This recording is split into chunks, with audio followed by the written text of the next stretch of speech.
ನೆನಪಾಗುತ್ತೆ.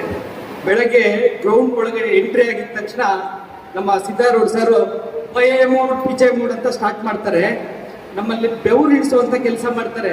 ತದನಂತರ ನಮ್ಮ ಮಂಜುನಾಥ್ ಸರ್ DYSP ಅವರು ಕಾರ್ಯಕ್ರಮಕ್ಕೆ ಮೊದಲನೇ ದಿನ ಬಂದಾಗ ನಮ್ಮನ್ನೆಲ್ಲ ಇಂಟ್ರೊಡ್ಯೂಸ್ ಮಾಡ್ಕೊಳ್ಳಿ ನೀವು ಯಾರು ಅಂತ ಹೇಳಿದ್ರು. ನೋಡಿ, ಜ್ಞಾನ ಭಂಡಾರ ಇಲ್ಲಿ ವೇದಿಕೆಯಲ್ಲಿ ಕೂತಿರ್ತಕ್ಕಂಥ ವಿದ್ಯಾವಂತರು ಅವರ ಜ್ಞಾನ ಭಂಡಾರ ಯಾವ ಮಟ್ಟಕ್ಕೆ ಇದೆ ಅಂತಂದ್ರೆ 150 ಜನ ನಾವು ಪ್ರತಿಯೊಬ್ಬರು ಇಂಡಿಪೆಂಡೆಂಟ್ ಆಗಿ ಇಂಟ್ರೊಡ್ಯೂಸ್ ಮಾಡ್ಕೊತೀವಿ. ಅದರಲ್ಲಿ 50% ಜನ ಹೆಸರನ್ನ ನೆನ್ಪಿಟ್ಕೊಳ್ತಾರೆ. ಯೋಚನೆ ಮಾಡಿ, 5 ನಿಮಿಷದಲ್ಲಿ ಇಂಟ್ರೊಡ್ಯೂಸ್ ಮಾಡ್ಬೇಕಾದ್ರೇನೆ ಅವ್ರ ಹೆಸರುಗಳನ್ನ ಅವ್ರ ಮನಸ್ಸಲ್ಲಿ ಇಟ್ಕೊಂಡು ಪ್ರತಿ ಸಂದರ್ಭದಲ್ಲಿ ಅವ್ರ ಹೆಸರು ಹೇಳಿ ನಮ್ಮನ್ನ ಗುರುತಿಸ್ತಾರೆ. ಆ ಮಟ್ಟಕ್ಕೆ ಜ್ಞಾನ ಭಂಡಾರ. ಜೊತೆಗೆ ಮಂಜುನಾಥ್ ಸರ್ ತುಂಬಾ ವಿಶೇಷವಾದಂತ ಒಂದು ವ್ಯಕ್ತಿ. ಯಾಕಂದ್ರೆ ಯಾವುದೋ ಒಂದು ಪ್ರೊಫೆಷನಲ್ ನಾವು ಡ್ಯೂಟಿ ಮಾಡ್ಬೇಕಾದ್ರೆ ಇಲ್ಲ ಯಾವುದೋ ಒಂದು ಕೆಲಸ ಮಾಡ್ಬೇಕಾದ್ರೆ ಆ ವಿಷಯದ ಬಗ್ಗೆ ನಾವು ಮಾತಾಡ್ತೀವಿ, ನಮಗೆ ಅಷ್ಟು ಮಾತ್ರ ವಿಷಯದ ಜ್ಞಾನ ಇರುತ್ತೆ.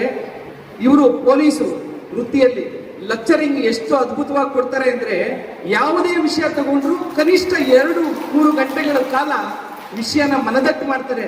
ಆ ಒಂದು ಜ್ಞಾನ ಭಂಡಾರ ಈ ವೇದಿಕೆಯಲ್ಲಿ ಕೂತಿರ್ತಕ್ಕಂಥ SP ಮೇಡಮ್ಗೂ ಸಹ ಇರ್ತದೆ. ಯಾಕಂದ್ರೆ ಅವರು ಈ ಒಂದು ಪ್ರೊಫೆಷನಲ್ ಬರಬೇಕಾದ್ರೆ ಎಕ್ಸಾಮ್ಗಳನ್ನ ಪಾರ್ಟಿಸಿಪೇಟ್ ಮಾಡ್ಬೇಕಾದ್ರೆ ಹಗಲು ರಾತ್ರಿ ಟೈಮು ಊಟ ಎಲ್ಲ ಬಿಟ್ಟು ಒಂದು ವಿದ್ಯೆನ ಆ ರೀತಿಯಾಗಿ ಮೈಗೂಡಿಸ್ಕೊಂಡಿರ್ತಾರೆ.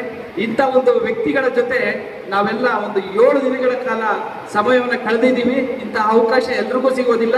ನಂದೊಂದು ಸಲಹೆ ಮೇಡಮ್, ಪ್ರಾಕ್ಟೀಸ್ ಆದಮೇಲೆ ಸುಮಾರು 10 ವರ್ಷ ಆದಮೇಲೆ ಗನ್ ಲೈಸೆನ್ಸ್ಗೆ ಅಪ್ಲೈ ಮಾಡ್ತೀವಿ.